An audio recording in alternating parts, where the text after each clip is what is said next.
अस्सलामुअलैकुम अहबाब। रिक्कत किसे कहते हैं?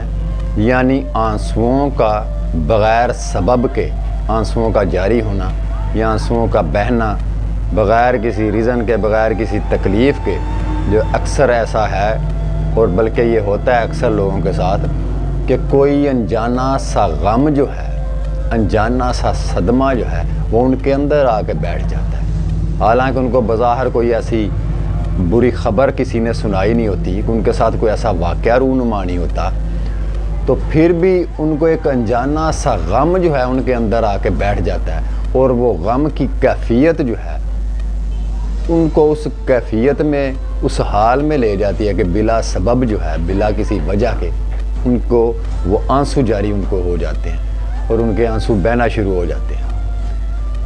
तो ये बग़ैर किसी की तवज्जो के, बग़ैर किसी की अनायत के ये आंसू नहीं निकलते और वो कैफियत जो है वो दर हकीकत रूह की कैफियत है। रूह का हिजर है। रूह अपने कुल से जुदाई में जो है वो बेकरार होती है। जब रूह पे गुनाहों का, गफलतों का बहुत ज़्यादा रंग जब उस पे चढ़ता है तो उन गुनाहों और गफलतों में जब वो बेजार होती है तो फिर जाके जो है रूह अपने असल की तरफ जो है ना वो लौटती है। वो बेजार होती है उस ज़िंदगी से, उस मुआशरे से, उस माहौल से जो उसको मिल नहीं रहा होता, जो उसकी तलब है उसको मिल नहीं रहा होता। तो रूह उस हिजर में जो है वो उस कुर्ब में फिर वो रूह जो है वो आपको आंसुओं की शक्ल में जो है वो आपकी आंखों से फिर जो है वो आंसू बहते हैं। तो ये कैफियत जो है ये रूह की कैफियत है और ये किसी न किसी की तवज्जो की वजह से मिलते हैं। और इसमें ज़ाहिरी बात है, सीधी बात है कि जब गफलत बहुत ज़्यादा दिलों पे और रूहों पे हो तो अल्लाह के फ़ज़ल के बग़ैर जो है वो इंसान उस गफलत से निकल नहीं सकता, क्योंकि अल्लाह की ज़ात फरमाती है कुरान करीम में, जिसे चाहे हदायत दूँ, जिसे चाहे गुमराह रहने दूँ।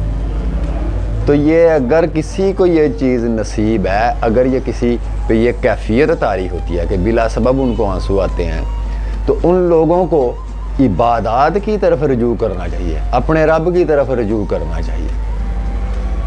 क्योंकि ये आंसू जो है, ये कैफियत जो है, ये हक की तरफ से पैगाम होते हैं, ये सिग्नल होते हैं, इशारे मिलते हैं अल्लाह की तरफ से उन लोगों को कि अल्लाह की तरफ ये लोग रुजू करें। तो इस कैफियत में जो लोग हैं या जिनके साथ ऐसे वाक़यात होते हैं उनको चाहिए कि अपने गुनाहों पर तौबा करें और अल्लाह के रास्ते की तरफ जो है उसका शौक़ अपने दिल में पैदा करें, अल्लाह के रास्ते की तलब करें, आरज़ू करें, इबादत की तरफ जाएं, नेकियों की तरफ जाएं, अच्छाइयों की तरफ जाएं। और इस कैफियत को रिक्कत भी बोलते हैं। लेकिन रिक्कत की इब्तदा इन्हीं चीज़ों से है कि बिला सबब आंसुओं का आना। और रिक्कत की इंतहा क्या है? वो कैफियत, रिक्कत बेसिकली उस चीज़ को कहते हैं जो बग़ैर किसी इबादत और रियाजत के जो है इंसान को जो हाल नसीब हो जाए, आंसू नसीब हो जाए, अल्लाह का कुर्ब नसीब हो जाए, उस कैफियत को रिक्कत बोलते हैं। और रिक्कत जिन लोगों को अता है, रिक्कत वहाँ पे इंसान को पहुँचा देती है।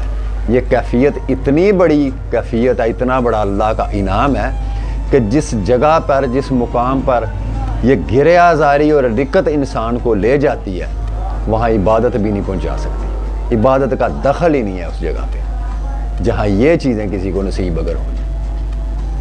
हज़रत दबाख रहमतुल्लाह अलैह का कश्फुल महजूब में भी दाता गंज बख्श अजमेरी रहमतुल्लाह अलैह ने जिक्र फरमाया और तज़किरतुल औलिया में शेख फरीदुद्दीन अत्तार रहमतुल्लाह अलैह ने भी जिक्र फरमाया। तो वो फरमाते हैं कि आप जो है अपने गांव में उन्होंने आटे की चक्की लगाई हुई थी, आटा पीसने वाली। तो एक दफ़ा वहाँ से एक दरवेश गुज़रे, एक अल्लाह के बड़े मुकर्रब वली अल्लाह गुज़रे। तो उन्होंने देखा कि दबाग की सरजमीन के ऊपर इब्लीस जो है कि चौराहे के ऊपर बैठा है और अपने ऊपर खाक मट्टी जो है वो डाल रहा है और रो रहा था, बैन कर रहा था। उस दरवेश ने जब इब्लीस को देखा तो वो पूछने लगे कि इब्लीस, तुम्हें इस हालत में किसने पहुंचा दिया? तेरे साथ हुआ क्या कि इस कदर गिरियाजारी कर रहे हो और रो रहे हो? तो इब्लीस ने उस दरवेश से मुखातब होकर कहा कि देखो, मैंने जो खिल्लत, जो लिबास अल्लाह रब्बुल इज़्ज़त के हजूर 7 लाख साल तक जिस लिबास को, जिस खिल्लत को, जिस मुकाम को, जिस मर्तबे को मैं मांगता रहा अल्लाह से, और अल्लाह ने वो मुकाम मुझे नहीं दिया, वो मर्तबा मुझे नहीं दिया, वो कैफियत मुझे नहीं दी, तो आज एक चक्की फरोश, चक्की वाले को, आटा पीसने वाले को जो है वो अल्लाह ने अता कर दी। तो वो हज़रत दब्बाग़ रहमतुल्लाह अलैह थे और आपकी ये हालत होती थी कि हमा हाल आपकी आंखें तर रहती थी, हमा हाल आप गिरे आज़ारी करते रहते थे। इतनी गिरे आज़ारी उन्होंने की, उनकी हालत यही होती थी कि हर वक्त आपकी आंखों से अल्लाह की मोहब्बत के आंसू बहते रहते थे। तो उस गांव के, उस इलाके के लोगों ने आपको जो लक़ब दे रखा था वो नोहागर कौम का नाम दे रखा था, रोने वाले लोग, ये हर वक्त रोते ही रहते हैं। तो गिरियाजारी इंसान को उस जगह पे पहुंचा देती है। अगर किसी को ये रिक्कत नसीब हो जाए, ये खुशू खुशू की कैफियत और हालत नसीब हो जाए, तो ये इंसान को वहाँ तक पहुंचा देती है जहाँ तक कोई इबादत जो है वो पहुंचा नहीं सकती।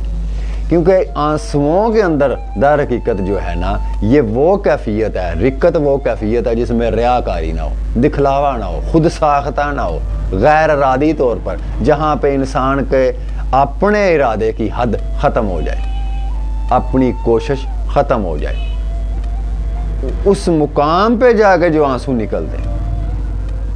कुछ लोग तो ऐसे होते हैं जो रियाकारी के लिए दिखलावा करते हैं, उसकी कोई वक़्त नहीं है, वो मगरमच्छ के आंसू, वो आंसू, वो कैफियत जो बग़ैर इबादत और रियाजत के आपके ऊपर तारी हो जाती है, और वो कैफियत आपको अल्लाह के कुर्ब की तरफ ले जाती है। आपको कुछ भी बाकी याद नहीं रहता, आपकी कैफियत बदल जाती है, आप उसकी मोहब्बत में ऐसे मुस्तग़रक़ होते हैं कि आपकी आंखों से आंसू जारी हो जाते हैं। उस कैफियत को रिक्कत बोलते हैं, और ये कैफियत हर इंसान को नसीब नहीं होती। और जिनको ऐसी चीज़ें नसीब होती हैं कि अब वो कहेंगे जी हम तो कोई ऐसी इबादत भी नहीं करते, हम तो गुनाहगार हैं, तो हमें कभी कभी बिला सबब आंसू आ जाते हैं हमारी आंखों से। तो आंसू जो है ये दार हकीकत रूह के हिजर की कैफियत है, रूह की कैफियत है। रूह इस वजूद खाकी के अंदर बेजार है और अपने उसी कुल की तरफ जो जिसमें इसकी बका पोशीदा है, वो उसी के कुर्ब की मुतलाशी है।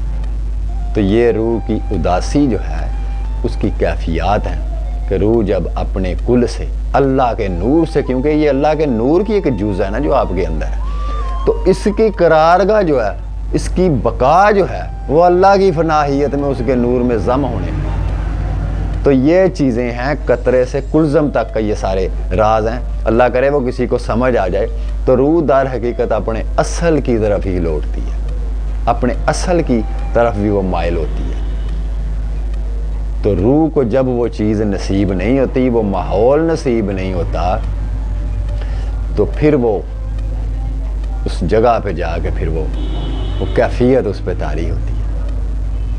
वो उस माहौल से बेजार होती है जब, तो उसके दर्द की वजह से आपको आंसू आना शुरू हो जाते हैं। और ये आंसू अक्सर लोग कहते हैं कि बिला सबब आते हैं। बिला सबब इस कायनात में अल्लाह की ज़ात ने कोई चीज़ खलक ही नहीं फरमाई। हर चीज़ की कोई ना कोई मार्फत ज़रूर है, उसके पीछे कोई ना कोई राज ज़रूर पोशीदा है। तो ये इब्तदा है उस चीज़ की, ये सिग्नल है उस तरफ उन लोगों को कि वो इबादत की तरफ खुद को लेके आए। और जिन लोगों को ये चीज़ हासिल है, बिला सबब आंसू आते हैं, यकीन करें बड़े खुश नसीब हैं। अगर उनको अल्लाह की मोहब्बत की तरफ वो लोग चल पड़े तो वो बहुत बड़ा मुकामात जो है ना वो इस राह में उनको नसीब हो, लेकिन ख्वाहिश मुकामात की ना।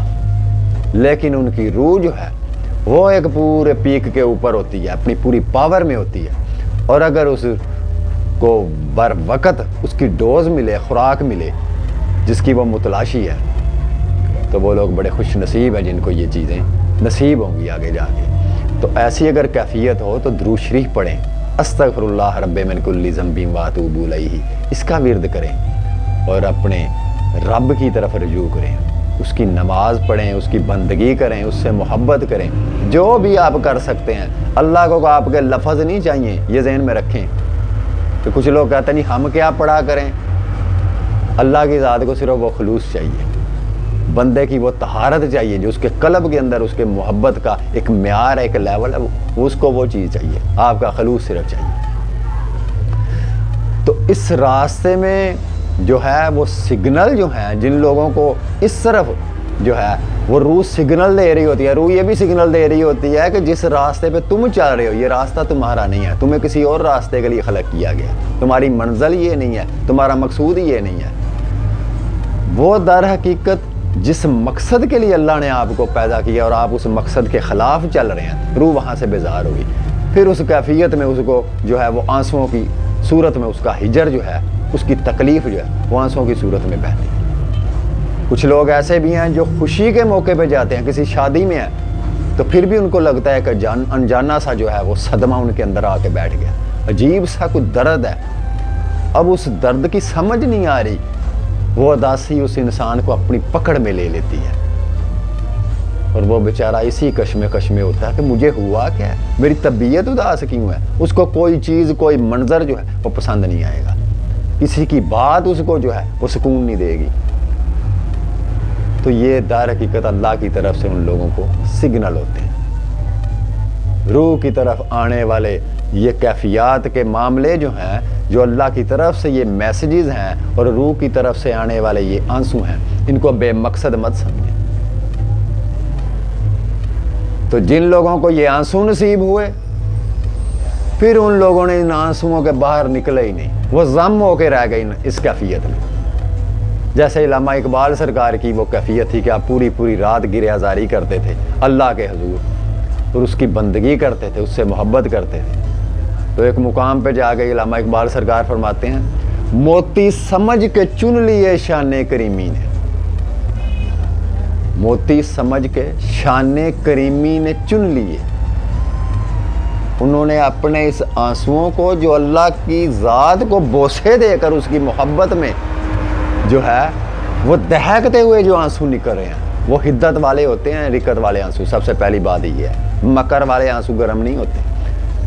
जो आंसुओं के अंदर रिकत की इंतहा होती है, उन आंसुओं में हिद्दत होती है, गर्माहट होती है, वो दहक रहे होते हैं। तो इल्लामा इकबाल सरकार फरमाते हैं, मोती समझ के शाने करीमी ने चुन लिए, कतरे जो थे मेरे अर्के नफाल के। वो कतरे जिन्होंने मेरी पूरी ज़ात, मेरी हस्ती की नफ़ी करके मेरी आंख से निकले हैं, तेरे हजूर, मेरे अपने पूरे वजूद को सरेंडर करने के बाद, जो तेरी बारगाह में, तेरी समदियत में जो मेरे आंसू निकले हैं, तो मेरे रब ने उन आंसुओं को मोती समझ के चुना, उन आंसुओं को मोतियों में बदल दिया। तो ये वो गोहर हैं जो हर इंसान को नसीब नहीं है, और ये बेमिसल हैं। ये वो आंसू हैं जो जहन्नम की आग को भी ठंडा कर देते हैं, जहन्नम को भी बुझा देते हैं। ये वो कैफियत है, और ये वो कैफियत है, ये वो दर्जा है जहाँ कोई इबादत और कोई रियाजत जो है वो इंसान को लेके नहीं जा सकती, जहाँ ये आंसुओं की फजीलत इंसान को ले जाती है। तो इन चीज़ों की तरफ गौर किया करें कि ये आंसू जो हैं वो क्यों आते हैं, बिला सबब क्यों आते हैं। ये दार हकीकत इंसान को जो है वो अल्लाह की तरफ से इशारे मिलते हैं, क्योंकि अब किसी नबी ने तो आना नहीं, किसी फरिश्ते ने आपको वही तो देनी नहीं, किसी ने पैगाम तो देना नहीं। तो ये आंसू बिला सबब जो आते हैं, ये अल्लाह की तरफ से वो कासद होते हैं, वो पैगामात होते हैं जो अपने बंदे को वार्निंग देते हैं, बंदे को बेदार करने आते हैं, दस्तक देने आते हैं। तो इन चीज़ों पे गौर करें। अल्लाह करे वो किसी को वो कैफियत नसीब हो जाए, किसी को वो आंसू अल्लाह की मोहब्बत के खालस नसीब हो जाए, जिसके बारे में मोहसिन नकवी सरकार का एक शेर है कि वो फरमाते हैं, है कोई जोहरी अश्कों के नगीनों का यहाँ, है कोई जोहरी अश्कों के नगीनों का यहाँ, आँख बाजार में एक जिनसे गिरा लाई है।